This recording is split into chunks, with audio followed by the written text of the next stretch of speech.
Hi, my name is David von Behren. I work as the assistant organist at Memorial Church, and I am here with my brilliant colleague, Edward Jones, the Gund University organist and choir master. And today we're talking about the music that you will be hearing for our November 9th concert upcoming this Sunday. So this concert centers around a requiem. So Ed, just asking you a little bit about this program, what draws you to program a requiem around this time of year? Yeah, thanks so much, David. Great to be with you, and Yeah, always a joy to work with you. And this is a new format for us, so very exciting. likewise. Yeah. Yeah, I always think of November as a month of memory. Liturgically, the very beginning of November, the end of October, very beginning of November is a sort of memorial time with the commemoration of All Saints and All Souls, those feast days. And so in terms of the church, the larger church, there's always a sense of memory then. And then specifically to Memorial Church, it was built as a memorial to the war dead of the First World War and was dedicated on the 11th of November, 1932. And so that's our own kind of dedication day, which is dedicated to memory itself and the names inscribed on the walls, a physical memorial. And then also I think strongly about the sounds that are still encapsulated within the walls. Wow. The memories of sound that the walls physically capture as well. So I always feel the beginning half of November is a memorial time. And so we tend to do excerpts of a complete Requiem Mass, a liturgical Requiem in our All Saints and All Souls service at the beginning of November. And then this year I've programmed the complete Requiem Mass of Alfred Fedak, we'll talk about him in a minute, Yeah. alongside some other works of remembrance. And that will be on Sunday, the 9th of November, as you said, which is the day closest to the 11th, the Sunday closest to the 11th of November as our kind of commemoration of our dedication day itself. It's fantastic. Yeah. So tell us more about the Fedak and contrasting it with other requiems, which I know we've done in the past, Yeah. Brahms or Fauré or Yeah. etc. What makes the Fedak different aesthetically? Yeah. Well, he's such a wonderful composer, just a beautiful lyrical American composer. It's gorgeous music. The way he spaces chords chorally and for the organ, it has a very American feel to it, great openness. It's beautiful melodic lyrical writing. We've done a lot of his works together. We've done a lot of his hymns, a lot of his anthems, some of his bigger works as well, The Web of Life that we did a couple of years ago, Right. which was just so beautiful. Yeah. And I've been meaning to do this Requiem for a long time. It's been sitting on my shelf of things to do. We've recently done, as you say, the Fauré Requiem, the Brahms Requiem, and I think, and the Rutter Requiem actually we did quite recently Right, as yeah. well, didn't we? And I think Fedak takes little motives. He actually uses some of the Gregorian melodies for the Requiem and takes those and puts those into his own harmonies. He also references other Requiems, I think, quite deliberately, which again draws into that sense of memory and nostalgia that, a Requiem Mass is about a memorial. And in fact, he calls this for the living. So Brahms famously wrote a Requiem that was actually more for comforting the living than for the repose of the souls of the dead, which traditionally the Requiem Mass was for. And I think Fedak takes that on as well. He calls it a Requiem for us, the living. And is more meant to be comforting music to those still alive, as well as commemorating the dead. So it's just a beautiful piece. It actually starts off with some with texts that are not from the traditional Requiem Mass. So actually some Eastern Orthodox funeral music. And then goes on to bits of the actual formal Requiem Mass. And then a setting of The Lord is My Shepherd, which is really beautiful, one of the highlights of the piece, I think. And then a gorgeous setting of the Pie Jesu that has we're doing it with organ, as you know, because Yep. you are playing it Yeah, so brilliantly. absolutely. But then there is one movement, the Pie Jesu, which is for a solo soprano, which we're actually doing with all our sopranos, because I think they just sound gorgeous together, and a solo violinist, who we are very fortunate in U Choir to have lots of great instrumentalists as well as singers. And so we're using one of the students from the choir for that.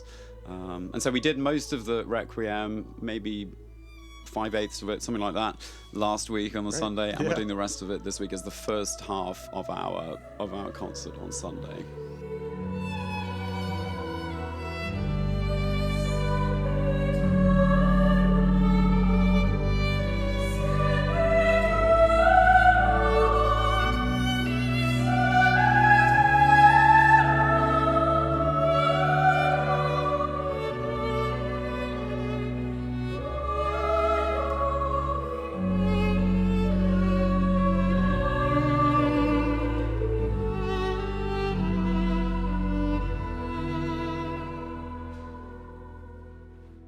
tell us more about the other works that you're pairing with this program. Yeah. Are you thinking also canonic repertoire as well as more contemporary repertoire? Little What bit. what seems to be a kind of a Yeah. healthy balance Yeah. for a program like Great this? question. So Yeah. we actually have two world premieres on this program. One beautiful piece that Carson wrote, Peace My Heart, and then another organ work by composer Olivia Sparkhall. And that organ work is based on a choral piece, Adona Novus Pacem, the end of the Agnus Dei text, that we're singing. So those are a pair in the concert. And then actually, there's a lot of Englishy memorial type music, as well as the earliest piece we have of the program is Gibbons, Orlando Gibbons, the great English composer. Just the very simple Nunc Dimittis setting, which is the setting of Simeon, Lord, now lettest thou thy servant depart in peace. And that's a very straightforward 4-part, gorgeous, but has, to my ear, a very similar sound world that a lot of these later English composers take as a basis and kind of expand in their own way. One of the centerpieces of the concert, I have to say, is a work that I adore, which is Harris's "Fair as the Heaven." Yes. Wow. Harris, just a wonderful composer of church music, English church music. He was famous for several reasons. One of which was that he actually taught the later Queen Elizabeth II. He taught her music and her sister. Wow. Because they were at Windsor Castle during the war, where he was organist, and so he actually was responsible for their music lessons. Incredible. But then this relatively early piece, "Fair as the Heaven," a setting of Spenser, the wonderful English poet. And it's a double choir piece, meaning there's soprano, alto, tenors, basses in two different choirs, and they sing somewhat antiphonally, and then obviously together as well. And it's to my ear, harking back to sort of Spenser's day, a much earlier poet, but then with this unique sound world of a double choir formation with his own signature harmonies that have a lot of added notes. It's one of the great. It's always such a pleasure to program that work and to work on it with the choir. And I think they've taken to it very, very well. So It sounds really exquisite. excited. Yeah. And then in the same vein, we are doing an arrangement of the Nimrod variation from Elgar's Enigma Variations, one of the quintessential pieces of remembrance music in Britain, certainly, which is played on the 11th of November at the Cenotaph. It's a gorgeous, gorgeous piece. And this choral arrangement is terrific. You know, it's big. It takes the orchestral textures and translates them or transports them into voices, and with some quite interesting rhythms, trying to emulate some of the sort of string articulations. I love it. It's Wow. a very beautiful piece, and it really has the sort of gamut of range. There's low basses that go down to a D flat, and we are very lucky to have, young basses that can sing down there is rare, so we're lucky to have that. Fantastic. And then also sopranos that go up to the stratosphere. So that will be the end of the program, which will just be lovely. Wonderful. What other pieces will be featured on this program? So Bill Ives, Grayston Ives, a wonderful English composer who was for a long time the master of choristers, or as they call it, the Informator Choristarum in Magdalen College, Oxford. Gorgeous setting. There is a land of pure delight, which we're doing. Gorgeous organ accompaniment, as you well know. Really lovely text and beautifully painted. He's such a lyrical composer.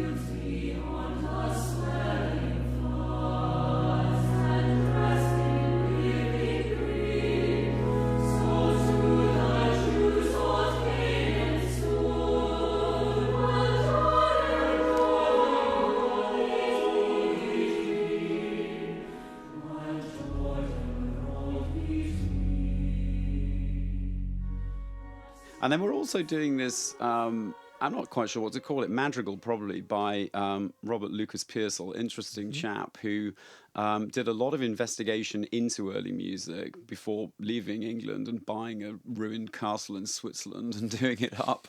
But he has a couple of famous pieces. The most famous is probably his arrangement of the old carol In Dulce Jubilo, which became very famous and is often sung at the famous King's College Cambridge Carol service. But then he also has this setting of a much earlier text called Lay a Garland, and he is deliberately harking back to an early time of composition and the layering of dissonances and suspensions that kind of elasticize everything, go into each other. It's a really beautiful piece. Again, 8 parts, so double choir formation. And it's nice. It's a piece we don't often get to program because it's a completely secular text, but it is about mourning as well and about recollection. So I think it's a very nice thing to do. Wow. And then we also have, I think the piece that I haven't spoken about yet is a gorgeous piece by James Macmillan, Yes. Who Shall Separate Us? And talking about Queen Elizabeth's formation with William Harris, this was actually the piece that Macmillan wrote for Queen Elizabeth's funeral and was premiered. It was written a while ago, but was premiered in Westminster Abbey at the funeral.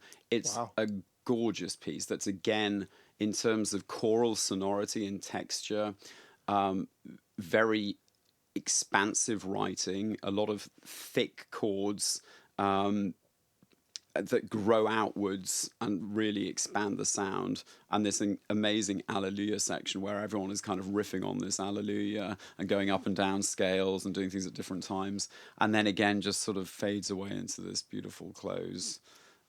It's a really I remember seeing the funeral and just being bowled over by this piece. Absolutely Just to stunning. imagine it for that space. For that space. Wow. Exactly. Yeah, And Macmillan's absolutely. such a terrific composer thinking about space. I mean, really amazing about that's, something we sometimes forget is that music is totally dependent upon the space in which we perform.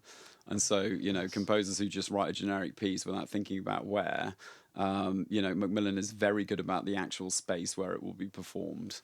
And I think we're lucky with Memorial Church because the acoustic there is not super resonant, but it's also not completely dry. Right. So actually, we're somewhere in the middle, probably towards the drier end. But I think we're quite lucky that we can actually program a wide variety of pieces. Yes. Because there are some buildings that are very, very resonant, and it's really hard to program quick music, intricate polyphony in those buildings. Absolutely. So I think we're quite fortunate with that. And we're very fortunate with the 2 organs that we have and with your amazing playing of them. So we are, David won't say this himself, but he is working miracles by being hidden away behind the screen while the choir is in front of the screen and sort of having to play in front of the beat to accompany us and everything. But it's all part of your brilliance. Oh, no, gosh, that's sweet. It's my pleasure. Yeah. And we'll be featuring both organs. You're going to play an organ, a solo piece, the gorgeous also Carson, right, and as then well. Carson is going Yeah. to play an organ piece on the Fisk in the rear gallery. So we'll have both of our organs on show as well, which would be lovely. Yeah. Wow. How long are you thinking the program will I be? think it'll be about just over an hour, probably 70 minutes. There'll be no intermission. We'll just do it. And I think it should be a lovely afternoon I think a lovely afternoon music making. We're very fortunate. The choir is just terrific this year, and they are singing this program very beautifully.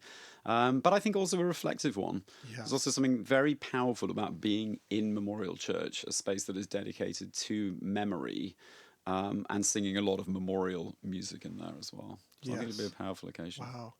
Thank you so much, Ed. Just hearing about this program, there's such an incredible mix of different styles and time periods, and to hear how this all is coming together will just be a really amazing experience. So for all of you listening, we invite you to come this Sunday, November 9th, and the concert's at 4 p.m. 4 p.m. 4 p.m. Yes. And it's also being live streamed on YouTube and through our website, memorialchurch.harvard.edu. Yes. So please don't miss it, and we hope to see you there. Thank you so much. Thank you.